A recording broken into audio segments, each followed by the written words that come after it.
Rekonstruksi pada hari ini meliputi 78 adegan. Di rumah Magelang 16 adegan. Di rumah Saguling 35 adegan. Di rumah Komplek Duren 3 27 adegan. Pemberhentian tidak dengan hormat atau PTDH sebagai anggota Polri. Izinkan kami mengajukan banding. Apapun keputusan banding, kami siap untuk melaksanakan. Kejadian rekonstruksi ulang yang terjadi pada pagi hingga sore hari tadi. Kita akan minta sejumlah respon dari sejumlah narasumber kami yang sudah hadir di studio Catatan Demokrasi. Kalau begitu langsung saja kita sapa. Selamat malam Bang Deoli Payumara, mantan pengacara Baradae. Salam merah putih. Salam merah Selamat putih. malam, Tuhan berkati. Amin. Oke, di sampingnya juga sudah hadir Mas Reza Indragiri, ahli psikolog forensik. Assalamualaikum Mas. Waalaikumsalam warahmatullahi wabarakatuh. Dan juga sudah hadir bersama kami ada Irjen Polisi Purnawirawan Roni Sompi, anggota ISPPI atau mantan Kadif Humas Mabes Polri. Kita sering bertemu pada kala itu. Selamat malam. Assalamualaikum warahmatullahi wabarakatuh. Waalaikumsalam warahmatullahi wabarakatuh. Kami juga menghadirkan kuasa hukum keluarga Brigadir Yosua, Bang Johnson Panjaitan yang dari pagi kami lihat sudah tampil di TV, sudah protes tadi ya di lokasi tempat rekonstruksi. Selamat malam. Malam Andro, malam Arya. Ya, malam Bang. Kami juga menghadirkan mantan Komisi Hukum DPR RI, Bang Panda Nababan. Sehat Bang Panda? Merdeka. Merdeka. Merdeka. Ini masih nuansa Agustusan Bang Pandai. Kami juga menghadirkan via sambungan Zoom ada Bang Ali Mukhtar Ngabalin, tenaga ahli utama Kantor Staf Kepresidenan. Assalamualaikum, selamat malam Bang Ali Mukhtar Ngabalin. Assalamualaikum Bang. Baik, semoga nanti audionya menyala ketika menyapa Bang Ali Mukhtar Ngabalin. Sehat selalu Bang Ali Mukhtar Ngabalin. Kita langsung ke Bang Johnson Simanjuntak. Respon atas rekonstruksi hari ini karena tadi Anda di awal protes terhadap jalannya 78 adegan ini. Sangat nampak kekecewaannya tadi Bang. Enggak, saya lebih seneng tertarik itu tadi adegan berpelukan itu gitu loh. Karena itu kan kayak ini ya, kayak telenovela keluarga sejahtera calon pemimpin atau Kapolri masa depan gitu loh. Itu yang saya lebih seneng, yang kayaknya lebih begitu tuh.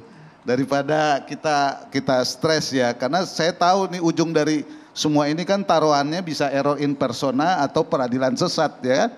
Jadi kelihatannya nih kita semua mau main-main dan omong kosong semua ya, mukanya manis semua ngomong transparansi. Transparansi dalam konteks demokrasi itu harus partisipasi.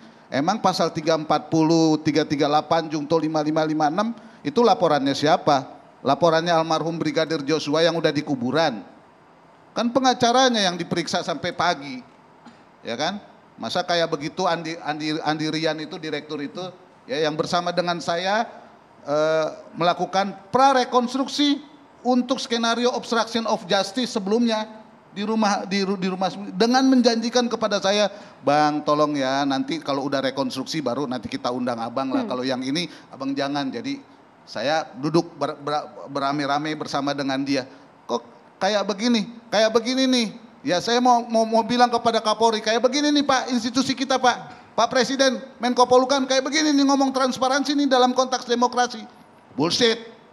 Bullshit menurut saya ya. Meskipun Kadif Humas Polri menyampaikan bahwa memang yang kita hadirkan di sini adalah mereka-mereka yang kemudian kita hadirkan dalam hal itu tersangka dan juga saksi, Bang. Respon Anda? Memang ini kan semua pro justisia ya kan. Kepentingan Kompolnas apa? Di situ kalau mau ngomong kepentingan. Ini kan pelaporan kan korbannya udah nggak ada, mau direkonstruksi, kita mau klarifikasi, katanya mau ini dalam rangka pengujian atau ini dalam rangka pemantapan skenario supaya nanti kita dapat titik-titik kesepakatan pintu jalan keluar ya kan, kemudian berapa biayanya begitu.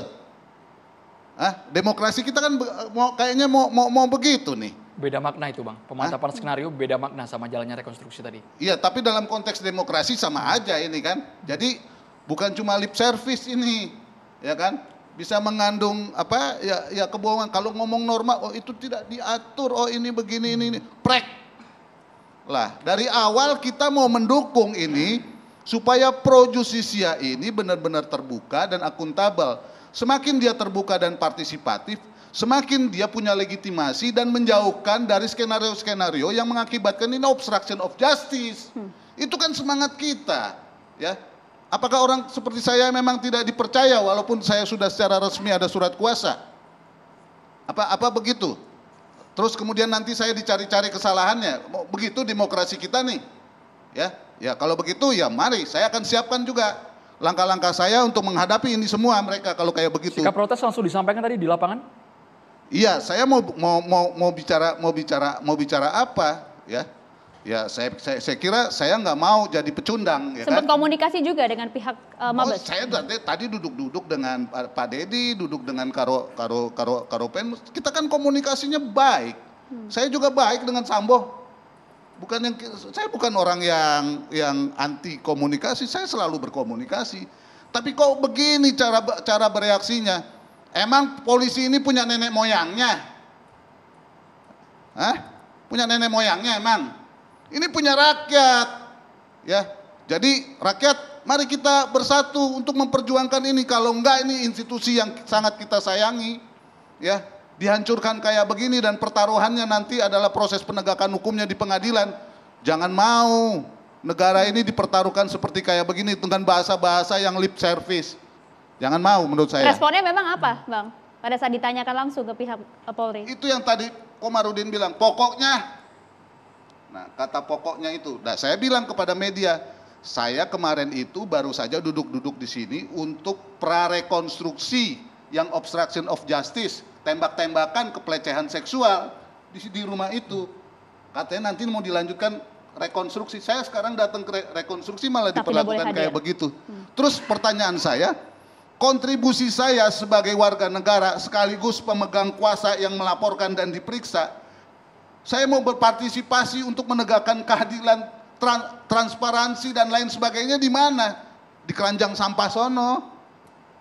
Ya lebih baik saya pulang kalau kayak begitu. Bang Karena Johnson, demokrasi kita begitu ternyata. Sebenarnya apa yang dikhawatirkan oleh tim kuasa hukum ketika tidak dilibatkan langsung menyaksikan rekonstruksi?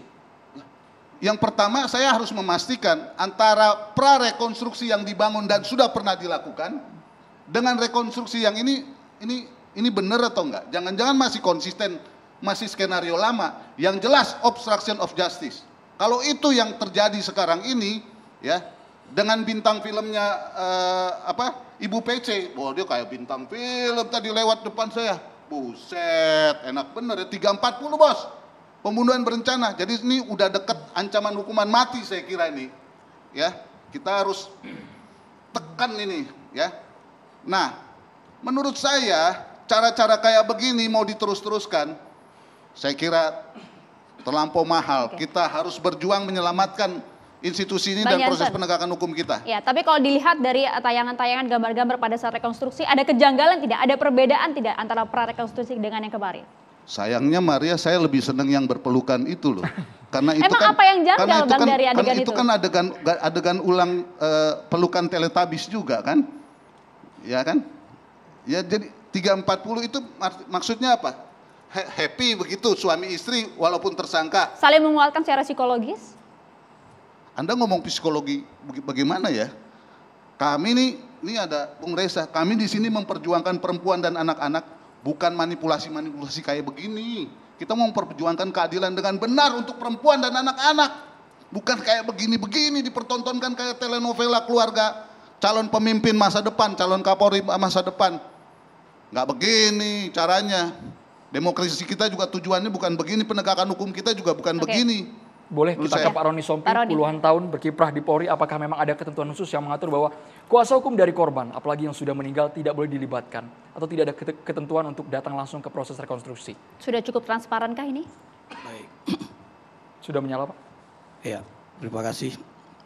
Kita tahu bahwa rekonstruksi itu adalah bagian dari upaya penyidik Polri untuk memperkuat pembuktian atas keterangan-keterangan yang diperolehnya dalam bentuk berita acara pemeriksaan, baik tersangka maupun saksi-saksi. Juga dikaitkan dengan hasil-hasil pengambilan secara ilmiah terhadap jejak-jejak di lokasi kejadian. Nah, oleh karena itu di dalam Peraturan Kapolri nomor 6 tahun 2019 itu dijelaskan bahwa rekonstruksi adalah salah satu cara juga bagi penyidik untuk melakukan pembuktian. Artinya begini, keterangan di BAP sudah ada. Sekarang apakah benar? Itu diragakan, diperagakan. Dan KUHP kalau kita mengacu ke pasal 184 tentang alat bukti, kemudian pasal 188 tentang bukti petunjuk, bahwa rangkaian keterangan tersangka dan para saksi itu bisa menghasilkan sebuah petunjuk. Nah, itu yang ingin ditampilkan. Nah, kenapa kemudian Bang Johnson dan juga pengacara dari keluarga Yosua kemudian komplain? Saya tentunya tidak tahu persis alasan dari penyidik untuk melarang atau tidak membolehkan. Tapi itu memang subjektif dari penyidik ya?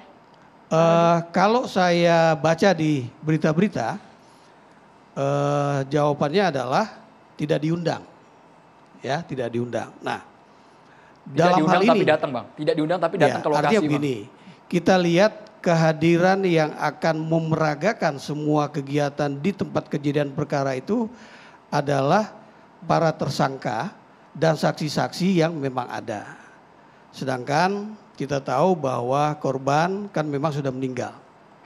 Mungkin itu juga menjadi pertimbangan ya bagi penyidik, sementara karena transparansi itu juga dihadiri oleh pengawas eksternal ya, baik Kompolnas maupun Komnas HAM juga hadir, dan transparansi itu juga ditayangkan ke media walaupun tidak bersuara. Tidak bersuara. Mengapa tidak bersuara? Ya ini kan kita bukan trial by the press kan, ini bukan persidangan, tapi ini rekonstruksi. Hasil rekonstruksi ini adalah hak atau kewenangan dari jaksa penuntut umum yang akan membawa hasil penyidikan ini dalam bentuk berkas perkara, dan hak dari hakim, bukan kita kemudian menyidangkan, ikut menyidangkan melalui pers setelah kita lihat tayangannya. Tapi itulah bentuk transparansi ya, bentuk transparansi artinya proporsional, sangat proporsional, dan itu prosedural. Bang Johnson. Sudah cukup Ya. transparan artinya ya Bang Ya. Johnson? Transparan itu bagaimana ya? Transparan itu kan bukan basa-basi, transparan itu kan juga ada komunikasi. Kami ini kan pelapor, dan terus terang saja laporan yang jalan dan sekarang dijadikan dasar untuk rekonstruksi, itu kan laporan kami mewakili orang yang udah ada di kuburan.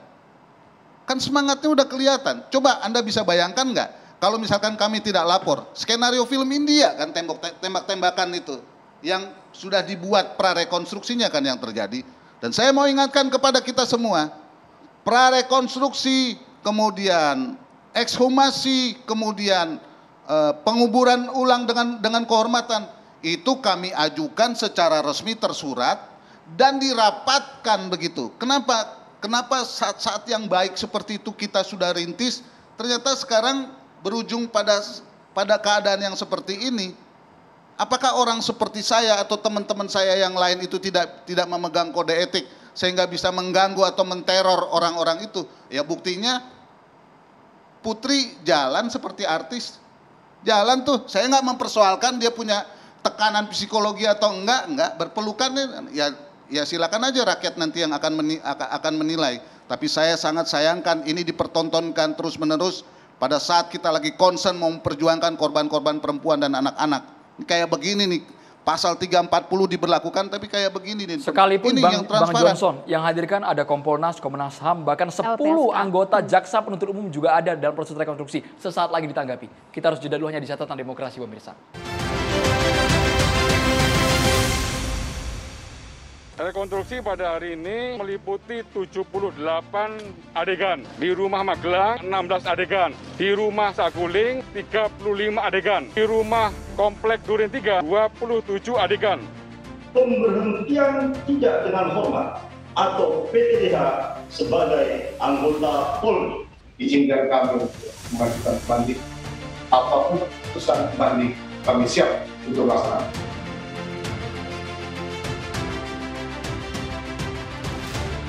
Jadi Ini pertanyaannya terkait sama dengan yang dijelaskan tadi teman-teman Komnas HAM, bahwa semua pihak diberikan kesempatan yang seluas-luasnya untuk memberikan penjelasan terkait apa yang dia lakukan, apa yang dia rasakan, dan apa yang dia alami pada saat kejadian itu.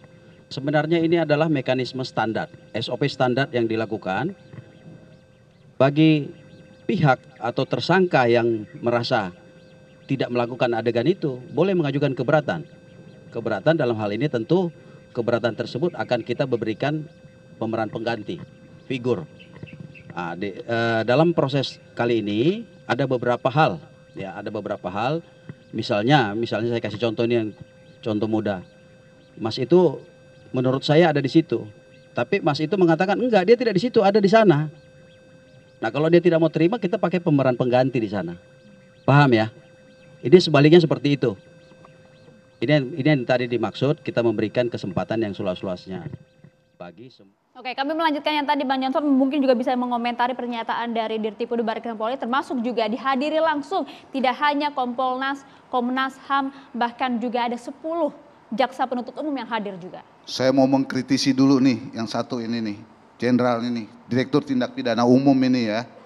Karena kan rapat bersama dengan kami, ya. 11 jenderal dan banyak sekali itu di rapat itu. Bagaimana menindaklanjuti laporan kami, ya kan, begitu kan, semuanya ngomong baik, ya kan. Kemudian ketemu lagi di prarekonstruksi, ya kan, meminta tolong bahwa ini, dan saya klarifikasi sama dia, bos, lo prarekonstruksinya apa?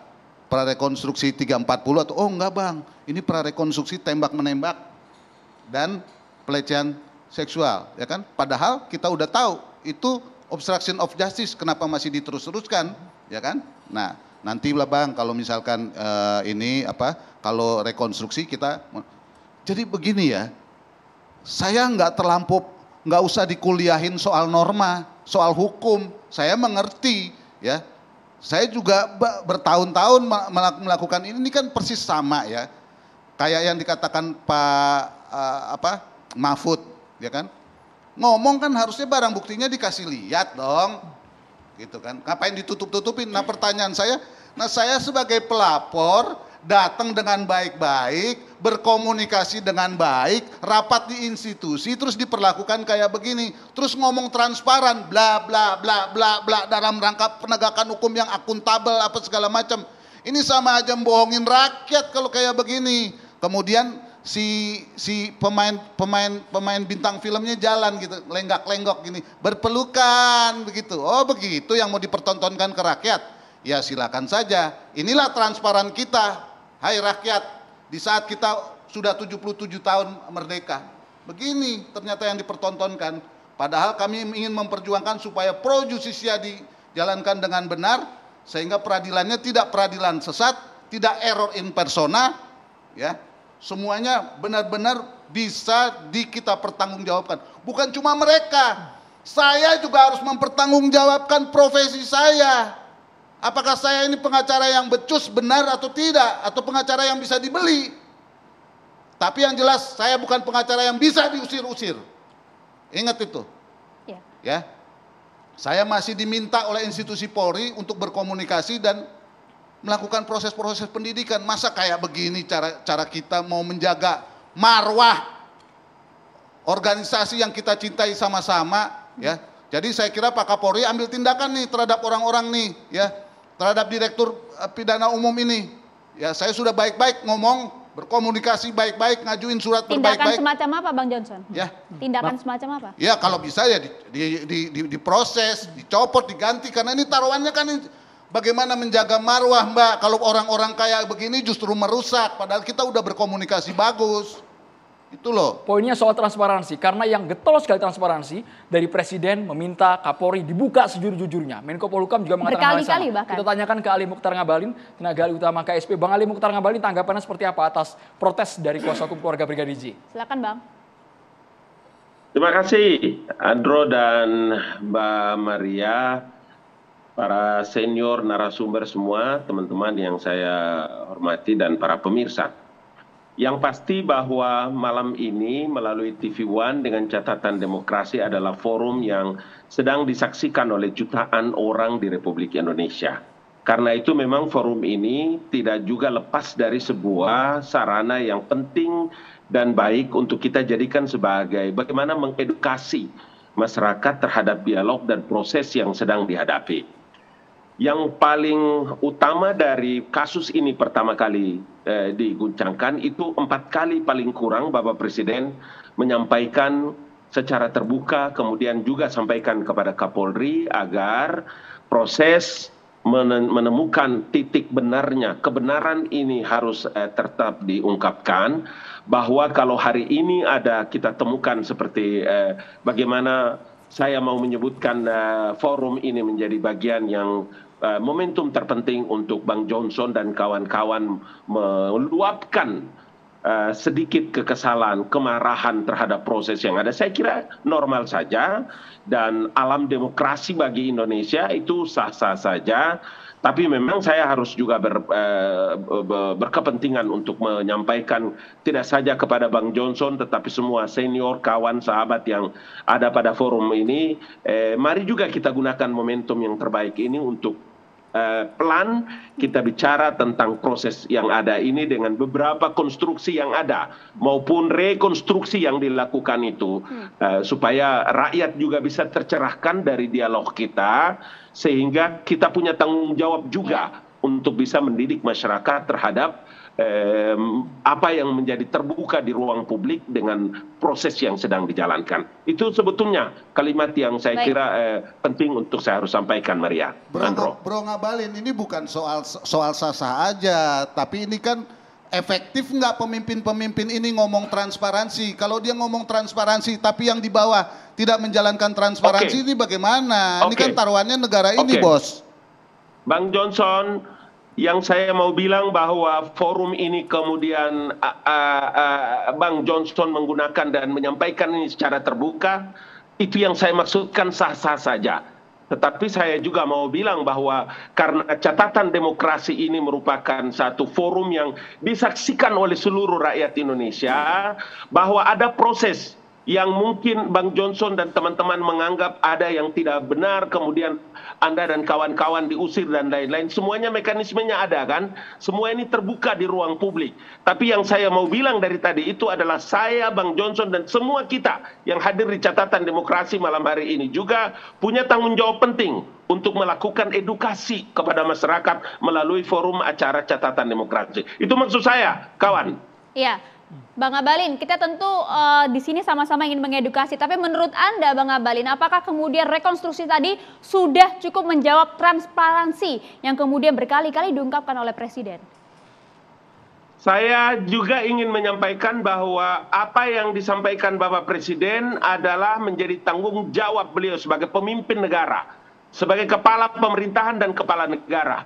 Institusi kepolisian Republik Indonesia itu adalah institusi negara diatur dalam Undang-Undang Nomor 2 Tahun 2002. Mari kita berikan kesempatan kepada proses ini sedang berjalan. Tadi Bang Johnson dengan luar biasa disaksikan semua rakyat Indonesia. Kalau Maria menanyakan itu kepada saya, tentu saya tidak dalam kompetensi untuk memberikan penilaian. Tetapi polisi dengan seluruh aparat yang ada dengan proses ini berjalan secara terbuka. Itu loh maksud saya. Alam demokrasi menjelaskan makna-makna itu sehingga yang paling penting dari kita itu adalah mari kita tetap memberikan kesempatan kepada kepolisian negara seraya berbaik sangka terhadap proses ini berjalan. Sebab kalau kita tidak percaya lagi dengan polisi, kira-kira kita mau percaya dengan apa lagi? Itu maksudnya, Bang. Sementara dia adalah institusi negara. Itu yang saya mau katakan, Maria dan Andro. Bro, justru kita sangat percaya pada Presiden, makanya kita pengen omongan dia itu efektif. Jangan sampai ada yang di bawah-bawah ini justru melakukan hal-hal yang merusak apa yang sudah dibangun oleh Presiden dan bersama dengan menterinya dan Kapolrinya. Jadi saya kira nggak bisa kita bilang wah ini proses, karena ini ada orang-orang yang merusak. Saya kira harus ditindak nih yang kayak begini-begini, bro, supaya kerja-kerja yang sudah maju, sudah bagus kita buat ini bisa kita tingkatkan begitu. Oke, saya setuju itu, saya setuju, Bang. Kan kita tahu juga sama-sama kan, orang yang nyata-nyata seperti Sambo dalam beberapa pernyataan-pernyataan dan ditulis di media kemudian diberhentikan lain-lain. So, beliau tersangka hari ini. Nyata-nyata nih tersangka. Tapi dalam undang-undang kekuasaan kehakiman kan jelas itu menjelaskan kan. Pasal 8 ayat 1, dia pun yang nyata-nyata ini tersangka tetap diduga untuk belum melakukan kesalahan. Prosesnya kan ada. Itu sebabnya kan berkali-kali kita bilang bahwa fakta-fakta persidangan dengan proses rekonstruksi hari ini adalah bagian dari sebuah proses panjang yang kita berharap banyak agar bisa terungkap perkara-perkara ini secara terbuka di publik dan masyarakat sekali lagi bisa mendapatkan manfaat yang terpenting dari sebuah proses sejarah bangsa penting bagi Polri dalam sejarah Republik ini. Baru pertama kali terjadi, Bang Johnson. Itu yang saya bilang tadi bahwa mari kita berikan kepercayaan seraya kita berbaik sangka.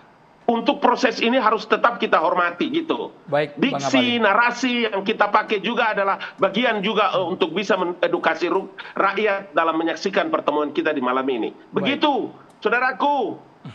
Baik, kita ke Mas Reza Indragiri. Apa yang bisa Anda amati, Mas Reza, dari proses 78 adegan yang diperagakan, ditayangkan di TV? Meskipun tadi ya secara terbuka kita melihat 5 tersangka ini ada yang bertatap muka, dikonfrontasi, ada juga yang tidak dipertemukan secara langsung.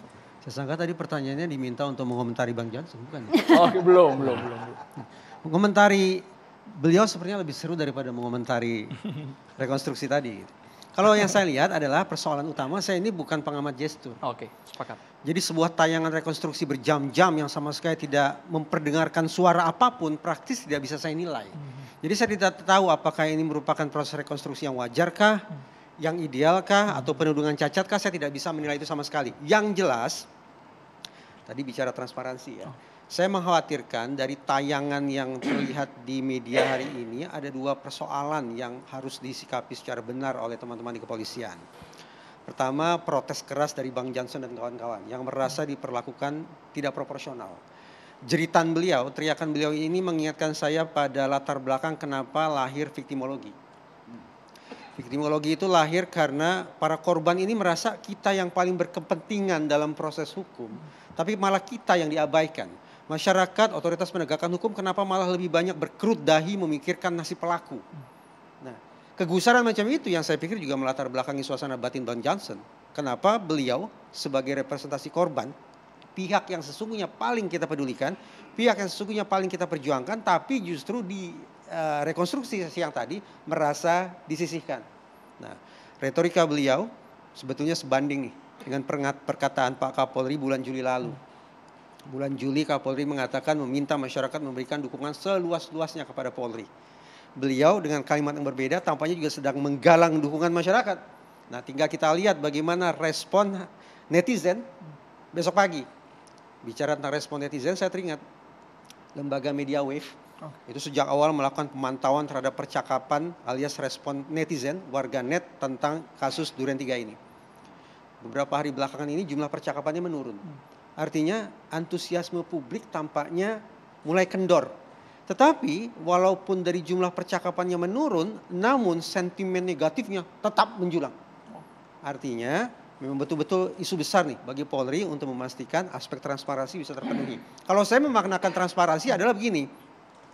Anggaplah kerja-kerja positif kah itu, kerja-kerja meragukan oleh teman-teman di kepolisian itu harus terkomunikasikan secara utuh ke publik.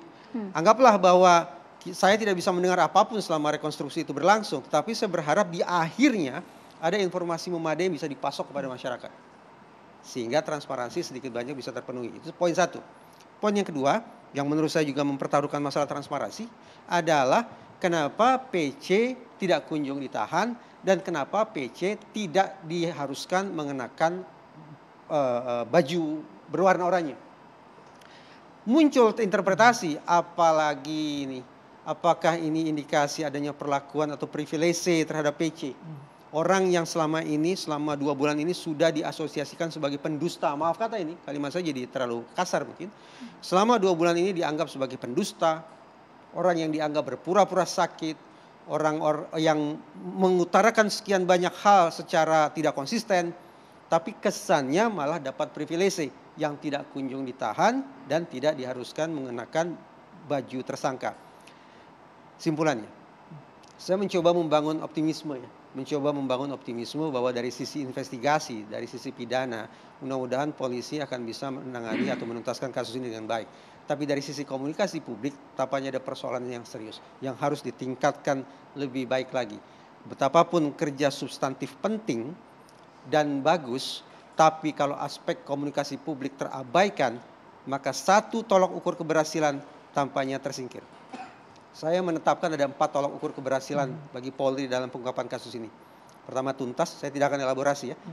Pertama tuntas, 2 objektif, 3 menyeluruh, dan 4 transparansi. Malam ini dari apa yang diutarakan oleh Bang Johnson dan apa yang saya simak di pemberitaan tadi, pada unsur yang keempat yaitu transparansi, ada persoalan yang sangat serius yang harus dibenahi sekeras mungkin oleh Polri.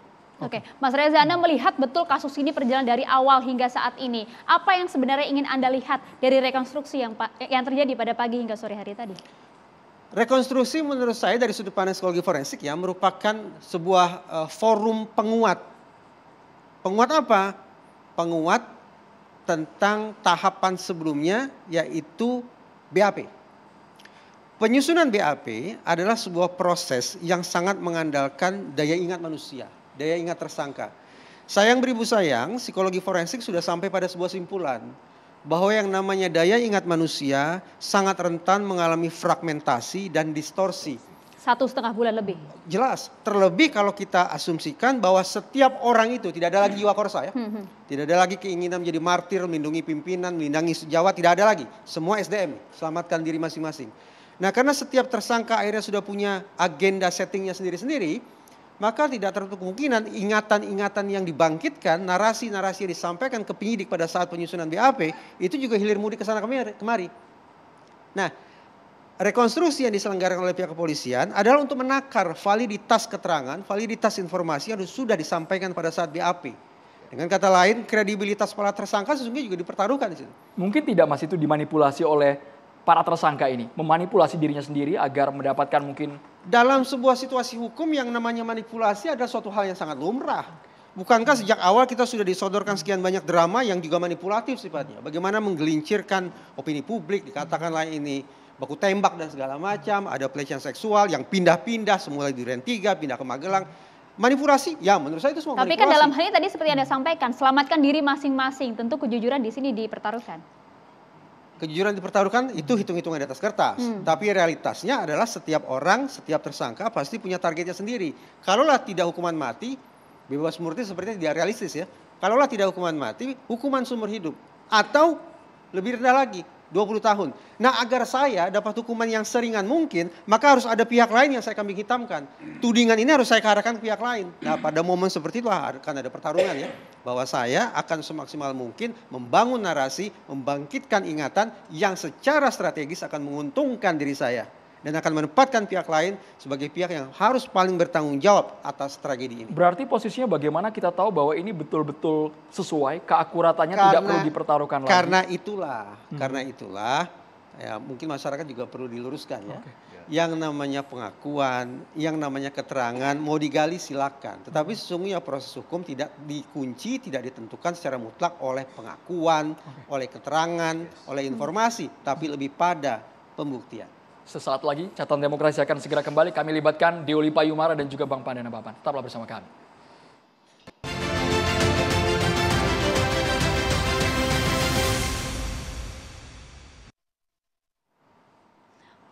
Oke, kita lanjutkan kalau begitu kita juga ingin melihat pandangan dari wartawan senior bidang hukum Bang Panda.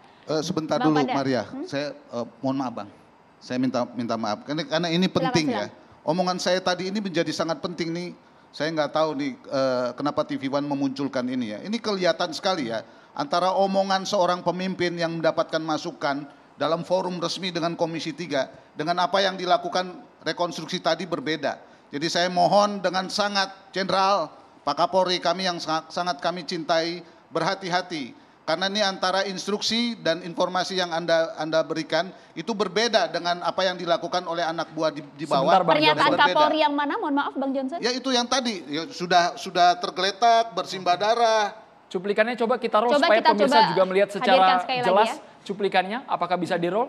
tim produser, cuplikan mengenai pernyataan Kapolri saat RDP dengan Komisi 3 DPR. Ini menguak juga salah satu kronologi adegan pada saat kejadian ya. Kita lihat. Coba kita dengarkan dulu Bang. Saudara Richard menyampaikan bahwa melihat almarhum Joshua terkapar, bersimbah darah, saudara FS berdiri di depan dan memegang senjata lalu diserahkan pada saudara Richard. Saat itu tim sus melapor kepada saya dan saya minta untuk menghadapkan saudara Richard secara langsung. Kita tanyakan kenapa yang bersangkutan merubah. Ternyata pada saat itu saudara Richard mendapatkan janji dari saudara FS akan membantu melakukan atau memberikan SP3 terhadap kasus yang terjadi. Namun ternyata faktanya Richard tetap menjadi tersangka.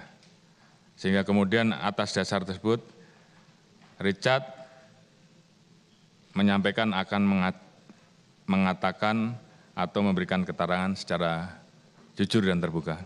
Dan ini juga yang kemudian merubah semua informasi awal dan keterangan yang diberikan pada saat itu. Ini yang dimaksud Bang Johnson? Ya tadi yang terutama yang di depan itu sudah tergeletak, bersimbah darah dan itu menjadi sangat penting karena yang dipertontonkan tadi tidak sebagaimana yang dijelaskan pada saat oleh rekonstruksi. Kapolri. Iya pada saat nah ini kita harus sangat hati-hati ya. Jadi taruhannya bukan cuma institusi nih, pemimpinnya juga bisa di. Pertanyaan saya kan tadi efektif enggak? Karena ini kan yang teknis kan yang jalanin ini yang bawah ya kan? Ya, nah, ini yang menurut saya harus dijaga karena prestasi-prestasi ini dukungan. Oh, Reza bicara dukungan, saya bicara dukungan, semua rakyat bicara dukungan bahwa Kapolri akan menjalankan ini. Tapi kalau dia ternyata prakteknya tidak seperti itu, ini kan transparansi berarti manipulasi dan bahaya. Ujungnya berarti bisa error in persona, bisa juga ke arah pada peradilan sesat. Ya. Ini pada saat ini rekonstruksi di mana Baradae kemudian menodongkan pistol melakukan penembakan terhadap Brigadir J di sini bagian ini. Ya. Komentar Bang Johnson.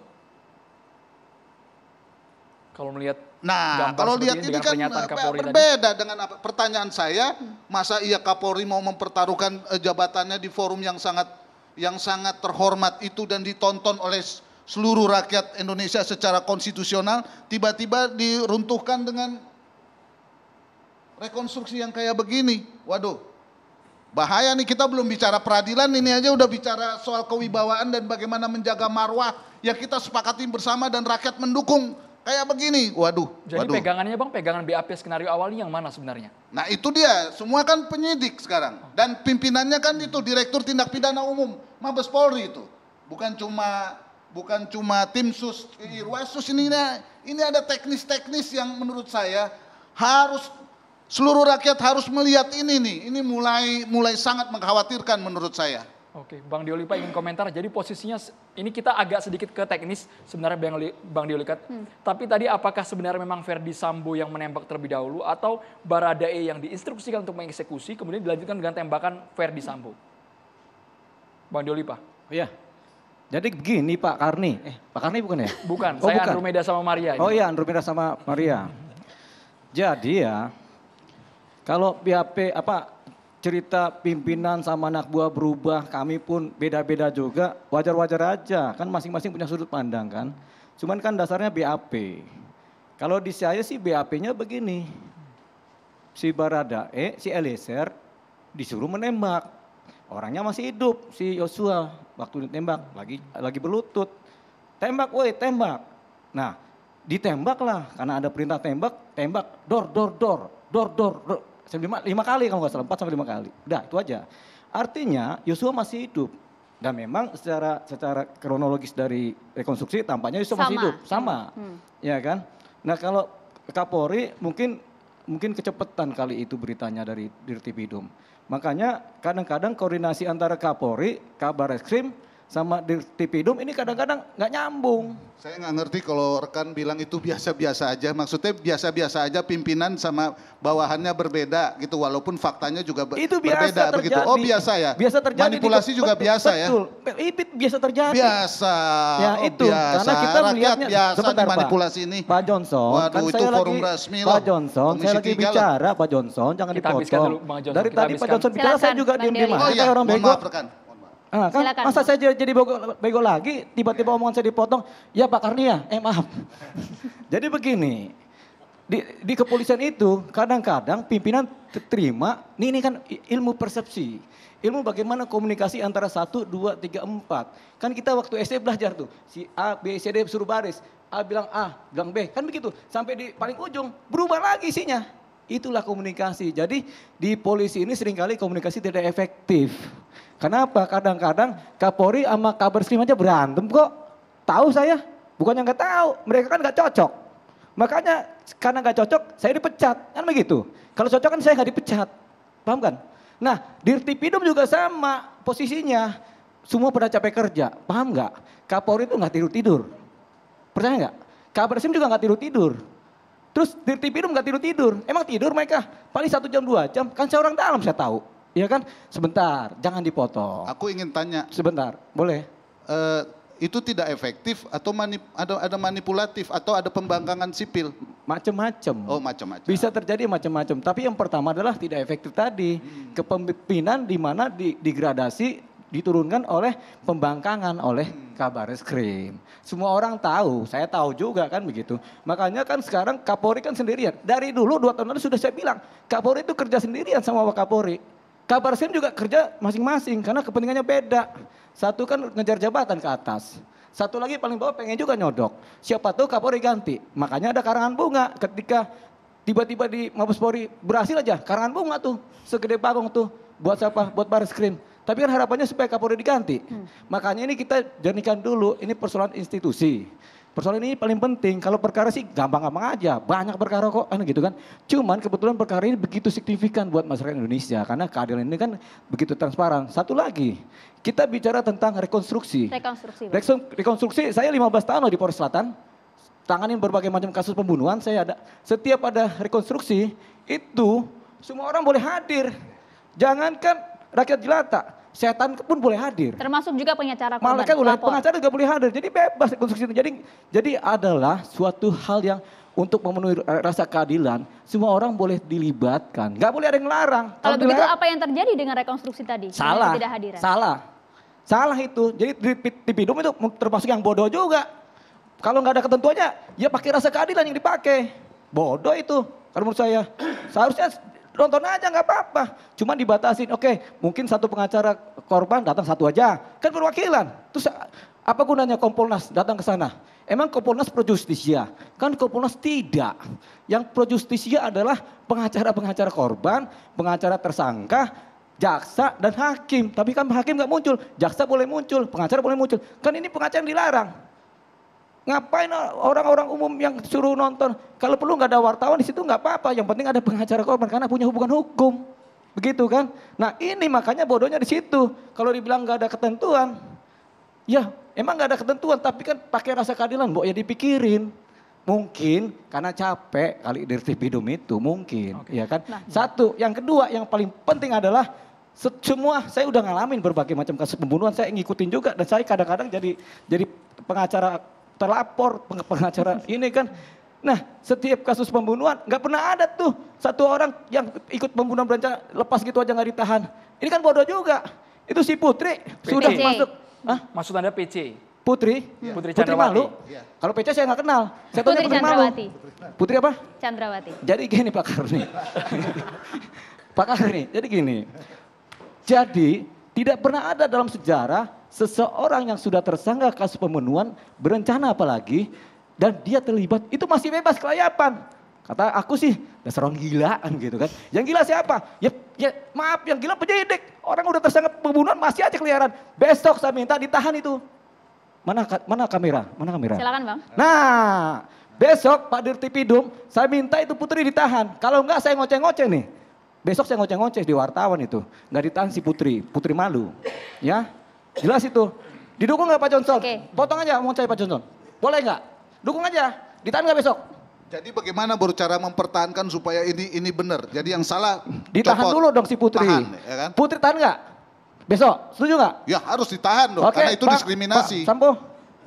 Pak Roni, Pak Roni. sorry. Pak Roni. Pak Roni, responnya bagaimana Bang Pak? Dewi, Pak? Ya, ditahan nggak besok? Sebagai purnawirawan Pak. Kita melihat bahwa Pak, jangan diplomatis Pak, kan saya sebenarnya ditahan nggak? Loh, bukan Kita belum. dengarkan Oh, lebih siap. dulu Bang. Jadi gini. Silakan Pak Roni. kita beliau ini semangat sekali. Ya, saya kan sudah di luar juga dari Polri. Oh, ya. iya. Ini kan pengalamannya luar biasa Pak Ya, Roni. jadi begini, kita melihat semangatnya Bang Johnson, Bang Deolipa, pengacara dari keluarga korban ya, keluarga Yosua itu kan diakomodasi di dalam proses penyidikan. Nah, kalau kita kemudian mencari-cari kekurangan-kekurangan yang memang faktual menurut kawan-kawan, nanti bisa kontraproduktif ini. Kenapa ada beberapa jaksa penuntut umum yang hadir? Karena mereka yang berkepentingan, mereka mewakili dari negara, mewakili korban untuk membawa kasus ini ke persidangan. Sehingga mereka harus hadir. Nah, tentu mereka tidak akan memberikan penjelasan tentang itu. Karena itu memang kewenangannya hakim nanti. Iya kan? Dibuka di persidangan. Iya, dibuka Ini di Pak, persidangan. pertanyaannya si Putri itu besok ditahan apa tidak? Karena dia sudah terlibat dalam pasal 340 pembunuhan berencana. Artinya kalau dia tidak ditahan ini berbahaya. Orang nipu aja harus ditahan, kenapa? Karena takut menghilangkan barang bukti. Ini Putri loh, Putri Indonesia. Pak Roni. Putri Malu. Ya, Ditahan nggak itu? saya kira masukannya Bang Ya, Deolipa besok ini ditahan, Pak. pastikan diperhatikan oleh Jangan penyidik. Tapi Diperhatikan, seharusnya Pak. bagaimana Dilaksanakan, Pak Pak. Roni? Apakah kemudian memang dalam pemeriksaan yang belum selesai ini memang boleh tidak dilakukan penahanan, bahkan tidak Ya, menggunakan penahanan baju itu- orange pada saat rekonstruksi? Ya, penahanan itu kan ada dasarnya. Ketika memang sudah cukup bukti, minimal 2 alat bukti, kemudian Pasal sudah disangkakan 340 subsidi 338? iya, artinya ada rasa keadilan di sana yang harus diperhatikan oleh penyidik sehingga penyidik bisa mengambil langkah penahanan sesuai dengan keadilan karena yang lain juga ditahan. Tapi bagaimana penyidik mempertimbangkan sehingga PC belum ditahan, saya kira memang itu kewenangan penyidik untuk menyampaikan. Ya, Baik, demikian. Pak Pandana Baban, komentar sesaat lagi Sebentar, kita harus Pak. jeda dulu. Sebentar. Jadi, saya jeda dulu sebenarnya. Jadi, penyidik juga memang punya kewenangan penuh itu. Tapi harus memperhatikan rasa keadilan masyarakat Indonesia. Itu tentu Bang. Betul, makanya saya minta besok ditahan. Kalau enggak besok saya ngoceh-ngoceh di wartawan setiap hari nih. Masukannya Oke. sudah pasti Oke. Pak diterima. Pandana Kita Baban, juga komentar tentu sesaat lagi hanya di Catatan Demokrasi pemirsa. Kita harus jeda dulu.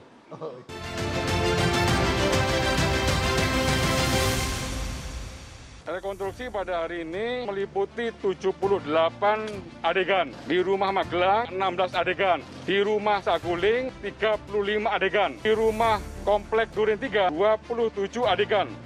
Pemberhentian tidak dengan hormat atau PTDH sebagai anggota Polri. Izinkan kami mengajukan banding. Apapun keputusan banding, kami siap untuk melaksanakan. Ya, Bang Pandana Baban, apakah yang bisa di-capture dari rekonstruksi tadi? Sudahkah cukup transparan? Sudahkah cukup menjawab pertanyaan publik terkait dengan motif dari 78 adegan tadi? Kalau dari saya tidak relevan lagi mengkomentar itu. Karena sudah banyak yang jago-jago. Tapi? Kalau saya terus terang lebih fundamental, ini saatnya perombakan habis-habisan di Polri. Kalau mau. Jadi tadi ngabalin, bukan mengulangi lagi 4 kali presiden. Presiden perlu keluarkan instruksi. Lakukan perombakan. Jadi kalau lihat semua kantor polisi di Indonesia ini sekarang, itu ada baliho-baliho presisi. Presisi ini lipstick daripada Sigit. Boleh sambil diarahkan ke kamera Bang? Sorry Bang. Sambil diarahkan ke kamera boleh? Nih. Dulu zaman Tito itu namanya promoter. Profesional, modern, terpercaya. Ini presisi. Ada 8 komitmen Kapolri di sana. Ya. Kalau ini berjalan, nggak akan terjadi Sambo. Kalau berjalan ini. Tetapi terus terang aja sebenarnya sudah salah kaprah mendasar. Polisi ini punya tribrata, sangat agung, sangat mulia, menjaga hak-hak rakyat dan kemanusiaan, menegakkan keadilan, bukan main. Kemudian ada lagi catur prasetya, bukan main. Dia punya apa? Meniadakan segala bentuk gangguan keamanan, memperapakan hak asasi dan segala macam. Tetapi semua ini tenggelam oleh mode-mode show, promoter, presisi dan sebagainya gitu loh. Hakikat. Dan saya juga waktu itu di Komisi 3 terakhir yang saya tidak sependapat supaya dilakukan revisi daripada kepolisian. Saya pikir kepolisian itu institusinya sudah sangat bagus. Sudah sistematis, sudah ini. Yang menjadi rusak sistem itu, itulah yang Satgasus. Dan juga polisi sampai sekarang masih susah menghilangkan pengaruh jenderal-jenderal yang sudah pensiun. Satgasus sudah dibubarkan, Bang Panda. Apanya? Satgasus sudah dibubarkan saat ini. Iya, tapi sudah merusak sistem. Ini ambil salah satu contoh di majalah saya. Ini dari Kabar Reskrim. Dia bilang penyidik harus berani tolak perintah salah. Ini di bulan November. Kenapa nggak jalan ini? Lebih hebat Sambo. Nggak ada cerita, dianulir lah ini Kabar Reskrim ini. Propam itu kan polisinya polisi. Kalau kantornya di Mabes itu di bawah kamar kerjanya Kapolri. Begitu apanya itu strategisnya. Dan bagaimana Propam ini saya sendiri sudah pernah bicara dengan beberapa Kapolri, itu bisa menentukan satu perkara perdata atau pidana. Kapolda Jawa Timur, Kapolda Jawa Tengah, Kapolda Sumatera Utara pernah cerita ke saya bagaimana mereka tidak berdaya menghadapi Propam. Gitu loh. Super. Jadi kalau saya rasa semua sekarang ini kesempatan emas buat Jokowi, Presiden, ini kesempatan emas untuk Republik ini rombak habis-habisan. Sekarang kan sudah ada pencopotan, kemudian mutasi. Ada juga kena bukan pelanggaran kode misi etik. Maka itu saya nggak heran terjadi yang tadi dikomplain segala macam itu output daripada caruk marut yang ada gitu loh. Kalau mau betul-betul rombak. Perombakan Perbaiki. semacam apa itu Bang Panda? Apa ya? Perombakan besar-besaran seperti apa misalnya? Perombakan ya Presiden tahu lah itu, nggak usah diajari, ya kan? Perombakan bagaimana? Artinya apakah mesti ganti Kapolri atau ganti ini atau banyak pilih orang-orang yang punya kredibilitas. Banyak polisi-polisi yang saya tahu yang bersih, yang bintang jenderal-jenderal yang bersih juga banyak. Nah yang kedua, mampukah dikampanyekan sekarang di kalangan tubuh polisi oleh Presiden sendiri bahwa apa yang dikatakan Hugeng, suap dan sogok itu adalah penghinaan. Jadi dari Hugeng Kapolri terakhir tahun 71, habis itu sudah ada 50 Kapolri, satu pun Kapolri ini tidak ada yang berani ngomong nama Hugeng. Baru Sigit, dia Kapolri rindu sosok Hugeng. Dan kalau kita datang ke Mabes Polri, begitu di teras gambar Hugeng besar. Betul-betul dia mengkampanye. Tidak ada Kapolri sebelumnya ini yang berani ngomong Hugeng. Sebenarnya udah start yang bagus, tetapi dia sudah berada di dalam rel yang sudah salah kaprah, yaitu keluarkan begini niru-niru Tito. Gitu loh. Tapi kan ada visi misi yang jelas di sana untuk membuat Polri ada 8 makin... komitmen juga. Ini sangat jelas. Tribrata ini sangat jelas. Ini Pak Sompi ada di sinilah yang polisi. Apa sumpah polisi dan segala macam, catur prasetya. Ini sangat jelas. Nggak perlu diembel-embeli lipstick. Nggak usah dibikin lipstick kayak model-model presisi. Bang, semua itu sangat kami dukung. Tapi pertanggungjawabannya gimana nih terhadap kasus ini, pembunuhan ini kan harus dipertanggungjawabkan dan ini harus jalan. Itu dengan sendirinya. Ini pembunuhan ini satu bahagian yang harus diselesaikan. Itu sudah nggak usah kita diskusikan lagi lah itu. Artinya rakyat juga kritis juga, rakyat juga pintar juga. Bayangkan sedihnya dalam rangka 17 Agustus ada baris berbaris polisi diejekin. Di seluruh Republik ini belum pernah terjadi begitu hina polisi. Sambo, Sambo. Itu terjadi di Makassar, itu terjadi di Banda Aceh, itu terjadi di Lampung, itu terjadi di Sulawesi. Tragis. Inilah kesempatan, momentum emas kalau mau Presiden Jokowi. Kompolnas yang selama ini Pak Mahfud ngomong, aku terkaget-kaget, ada kerajaan Sambo. Loh, yang mengawasi Polri, Kompolnas kok. Apa kerja Mahmud selama ini? Apa kerja Tito, wakil Kompolnas? Apa kerja mereka? Kok sampai bilang ada kerajaan Sambo? Kemudian ini, kok bisa bikin kerajaan? Seharusnya itu pekerjaan rumahnya Mahfud sebagai Kompolnas. Jadi udah salah kaprah. Udah babaliut katanya. Kenapa Bang Panda tidak memberikan kesempatan kepada Kapolri yang sekarang, Jenderal Listio, untuk menuntaskan sebagai bentuk tanggung jawab, membersihkan semua permasalahan yang ada di tubuh institusi Polri? Sekarang ada kesempatan emas buat dia. Dia lakukanlah, dia buktikanlah. Nggak terjadi aneh-aneh rekonstruksi tadi. Keanehan yang mana di dalam rekonstruksi tadi, Bang Panda? Ya dengar sendirilah, masa ditanya lagi. Ketidakhadiran dari... Ya seharusnya normalnya hadir lah, normal malah terbuka itu gitu loh. Jadi nanti akan ada lagi yang aneh-aneh, nanti akan ada lagi yang ini gitu loh. Nah ini sekarang kesempatan, moga-moga Sigit dengar kita bicara ini kesempatan dia. Tinggal sekarang dia punya nyali nggak? Iya kan? Punya willing nggak? Punya political will nggak? Iya kan? 4 star-nya itu di mana? 4 star-nya itu 4 bintang emas itu. Jadi kata Bang Panda tadi, Presiden juga harus bertindak seperti itu? Presiden harus memberikan dukungan kepada dia. Sudah dilakukan, Bang. Jadi tidak kita cerita Presiden 4 kali sudah berkali-kali sudah disampaikan oleh Presiden. Bukan itu lagi. Presiden memerintahkan, ya, lakukan perombakan, lakukan perbaikan. Kalau begitu kita tanyakan langsung kepada Bang Abalin. Bang Abalin, sejauh apa upaya dari Presiden untuk melakukan perombakan besar-besaran ini? Ini katanya momentum emas bagi Presiden untuk mengembalikan marwah dari institusi Polri. Saya mau bilang bahwa saya, Bang Panda, dan kita semua yang ada di sini, kita ini bukan hakim untuk mengadili itu polisi. Hati-hati loh, hati-hati. Polisi itu institusi negara loh.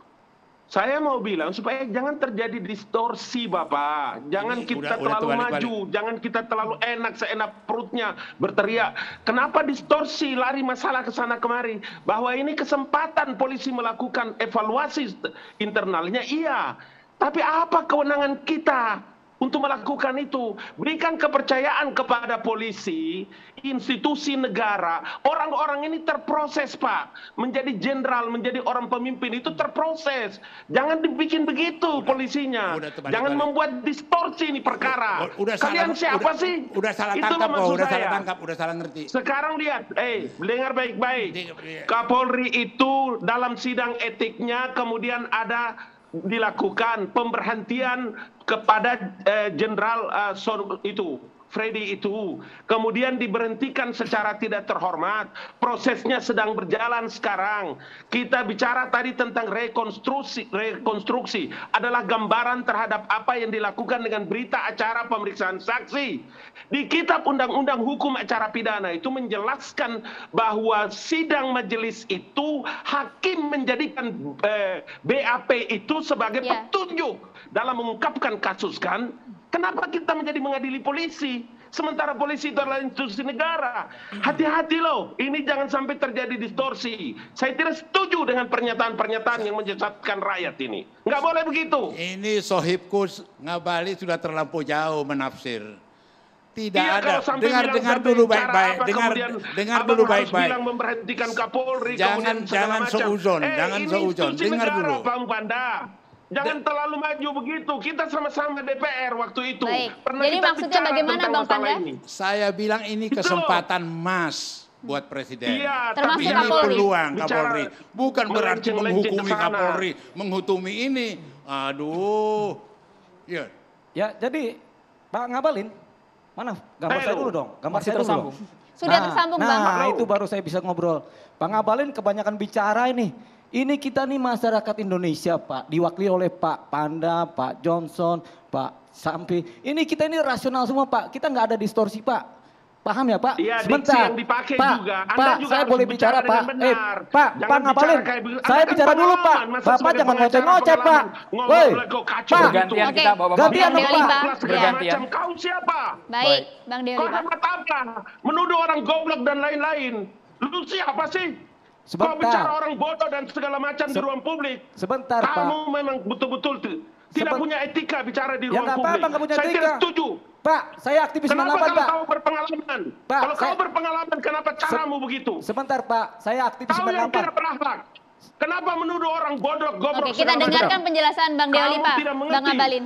Bang Ngabalin. Kau kayak orang pintar kau. Pak Menuduh orang Ngabalin. bodoh Bergantian. semua. Bergantian, Pak. Caramu tidak berakhlak. Jangan marah-marah, Kau Bang Ngabalin. membodohi ruang publik. Oke, Bang Ngabalin, memberkati kita Bapak. bergantian. Tuhan memberkati Bapak. Tuhan memberkati Bapak. Rakyat siapa yang kau wakili? Ya. Rakyat siapa yang kau wakili? Tuhan memberkati Saya Bapak. tidak menutup masalah ini. Iya. Baik. Tetapi Boleh langsung ke Anda intinya, harus Bang Deoli, mengerti Pak. memberikan Langsung ke dukungan intinya. kepada Bang Ngabalin, institusi ditahan negara. dulu. Bang Proses Ngabalin, ini sedang ditahan dulu. berjalan. Bang Jangan Ngabalin. begitu cara kau. Oke, Bang Bergantian, Ngabalin, Bang kita Ngabalin, dengarkan ya. dulu responnya. Langsung ke intinya, Bang. Saya itu aktivis 98 yang mula-mula, Pak. Bahkan Presiden Iya, tapi Megawati. caramu tidak baik. Kau menuduh orang bodoh, goblok. Pak, Oke. Pak. Kau siapa sih? Ya saya Masa orang aktivis tanya 98, kau Pak. begitu? Bapak aktivis 98 bukan, Pak? Saya anak UI 98. Kita Kau kembali ke mengerti nggak? substansi. Oke, Ya, sama baik aja. kalau gitu Bapak- kita kembali ke substansi Bapak- dalam gitu hal aja, ini. Bapak Terima kasih ngamuk-ngamuk. Bang Ngabalin. Terima kasih Bang Deoli, Pak. Sudah Kita kembali ke menambahkan. substansi, Bapak-bapak. Gitu Bang aja, Ngabalin, jangan Bang ngamuk-ngamuk Deoli, orang Pak. namanya. Begini, kita diskusi boleh, panas boleh, Betul. tapi jangan ngamuk-ngamuk kayak orang kesurupan. Saya kan juga nggak kesurupan. Iya. Iya kan? Iya kan? Mana ada saya kesurupan? Terima kasih Bang Sebentar, Deoli, Pak. kita kembali ke konteks ya. Catatan demokrasi ini penting bahwasanya kita ini kan masyarakat sipil. Kita boleh dong mengerti negara. Kalau negara ini tidak baik-baik saja. Kalau negara baik-baik saja saya juga diem, Pak. Saya mending piara burung di rumah sama ikan koi. Tapi karena negara nggak baik-baik saja, ya saya harus berontak, Pak. Oke. Iya kan? Baik. Bentuk pemberontakan tadi sudah disampaikan oleh ke Bang Ngabalin ya. Terima kasih. Bang Reza, kita berikan waktu juga Bang Deoli, Pak. Terima kasih. Silahkan Bang. Perkataan Pak Panda saya apresiasi mengingatkan saya persis pada keinginan Pak Menko Polhukam untuk mengeluarkan memorandum perubahan internal Polri. Itu bagus tapi tidak memadai. Kenapa? Mustahil Polri akan berubah seandainya hanya dia yang diminta untuk berubah. Dengan kata lain, tuntutan bagi Polri untuk berubah secara internal semestinya, idealnya, seharusnya juga disertai dengan keharusan perubahan secara eksternal. Mungkin bertanya, pada dimensi apa perubahan eksternal itu harus dilakukan? Saya teringat sebuah kiasan, sebuah metafora, bahwa kalau polisi sudah bermain mata terlalu jauh dengan politik, akan menjadi twin trouble, akan menjadi saudara kembar yang saling merusak. Alhasil, menurut saya, berangkat dari kiasan itu, ketika Polri diminta untuk melakukan pembenahan internal, maka pembenahan eksternalnya adalah kepada alat-alat politik negara. Agar tidak, ini apalagi menjelang 2024 nih, agar tidak kemudian mencoba menarik Polri ke sini, menarik Polri ke sana, memanfaatkan Polri sebagai kaki tangan politik, dan seterusnya. Termasuk juga penyelesaian kasus ini tentu ya. Oh jelas, jelas. Tadi Pak Panda kan berbicara keluar dari konteks pidana. Dan saya sepakat, tadi saya sempat katakan ada 4 tolak ukur keberhasilan.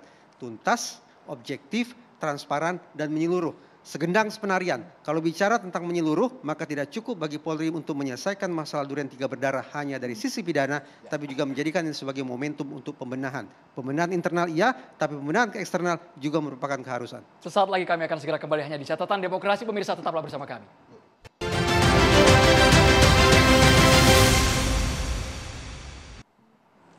Ya, dan saat ini sudah kehadiran di studio Catatan Demokrasi ada Kiai Haji Holil Nafil. Assalamualaikum Pak Kiai. Waalaikumsalam warahmatullahi wabarakatuh. Silahkan kita semua Pak Kiai, silahkan. Alhamdulillah kita mengikuti diskusi yang cukup baik dan konstruktif ya. Meskipun informasi tidak cukup baik. Jadi kalau kita berangkat dari Bang Pandana Baban tadi berkenaan dengan presisi menjadi slogannya Polri, cukup bahagia karena menjadi prediktif, responsibilitasnya ada, kemudian juga transparansi dalam berkeadilan. Tapi nyatanya slogan itu tidak sampai meresap ke bawah.